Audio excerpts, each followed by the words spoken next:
పూర్తి వివరాలకు చదవండి రేపటి అక్షర శిల్పం దినపత్రికలో.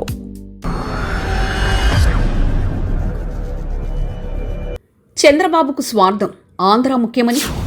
చంద్రబాబు రాజకీయాలు ఎలా చేసినా రాష్ట్ర ప్రయోజనాల విషయంలో రాజీ పడబోరని, ఆయనకు ఆంధ్ర ముఖ్యమని, అందుకే మాజీ ఐఏఎస్ ఆత్మకథలో సంచలన విషయాలు. సుభాష్ చంద్ర గార్గ్ ఈ పేరుకు బ్యూరోక్రాట్ వర్గాల్లో మంచి పేరుంది.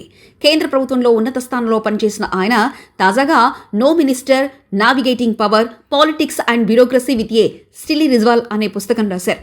అందులో తన కెరీర్లో వివిధ సందర్భాల్లో ఎదుర్కొన్న ఛాలెంజ్లను వివరించారు. ఇందులో చంద్రబాబు నాయుడుకు ఓ ప్రత్యేక అధ్యాయాన్ని కేటాయించారు. సుభాష్ చంద్ర గార్గ్ ఏపీలో ఎప్పుడు పనిచేయలేదు, కానీ ఆయన చంద్రబాబు కేంద్రంలో చక్రం తిప్పినప్పుడు, వాజ్పేయి ప్రధానిగా ఉన్నప్పుడు ఆర్థిక శాఖ కార్యదర్శిగా పనిచేశారు. ఆ సమయంలో చంద్రబాబు తన సొంత రాష్ట్రం కోసం ఎంతగా పరితపించేవారో గార్గ్ గుర్తు చేసుకున్నారు.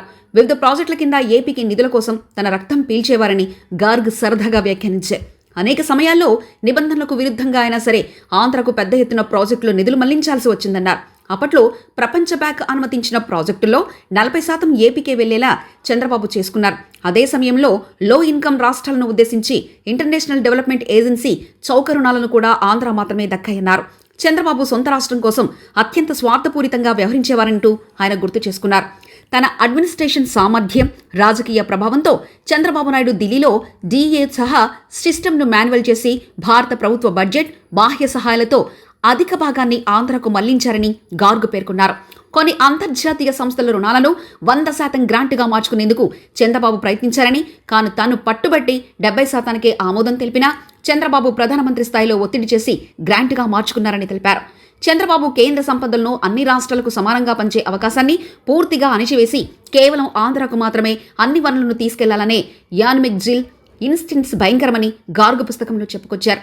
అప్పట్లో అన్ని రాష్ట్రాలకు కేంద్ర గ్రాంట్లు 2.6% మాత్రమే పెరిగినప్పుడు ఆంధ్ర షేరు 34% పెరిగిందంటే చంద్రబాబు ప్రజలకిచ్చిన బలాన్ని రాష్ట్రం కోసం ఎలా వాడుకున్నారో అర్థం చేసుకోవచ్చన్నారు. ఇప్పుడు కూడా కేంద్రం నుంచి వీలైనంత అధిక నిధులు పొందడానికి చంద్రబాబు చేస్తున్న ప్రయత్నాలను ఇప్పటి ఆర్థిక శాఖ అధికారులు రిటైర్ అయిన తర్వాత ఇలాగే రాస్తారేమో. చంద్రబాబు రాజకీయాలు ఎలా చేసినా రాష్ట్ర ప్రయోజనాల విషయంలో రాజీ పడబోరని, ఆయనకు ఆంధ్ర ముఖ్యమని గార్గ్ అనుభవాలు ప్రజల ముందు ఉంచుతున్నాయి. మరిన్ని కథనాల కోసం సబ్స్క్రైబ్ చేసుకోండి మీ అక్షర శిల్పం. పూర్తి వివరాలకు చదవండి రేపటి అక్షర శిల్పం దినపత్రికలో.